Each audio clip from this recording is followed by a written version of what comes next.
সুন্দর হ্যান্ডসাম একটি মেয়ে চেয়ে আছে। ছেলেটি ভাবছে যে মেয়েটি আমার দিকে তাকিয়ে আছে।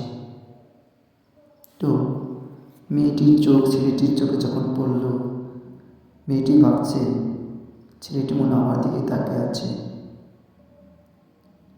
তো সুন্দর রূপ যৌবন, এই মেয়েটি ভাবছে তারা দুজন কী দেখছে, অমন করে তাকিয়ে দুজন দুজনের দিকে। আমিও তো খুব সুন্দর না, সেটি কেন আমার দিকে তাকায় না। সেইভাবে ভাবছে। কিছুক্ষণের মধ্যে এই ছেলেটি যখন এই মেয়েটিকে দেখে, তখন সে ভাবল সে তো দিকে আমার দিকে তাকিয়ে আছে, তাহলে সে কি আমাকে পছন্দ করে ফেলেছে। এ নিয়ে ভাবছে আর মনে মনে চিন্তা করছে, তাহলে কি দুটি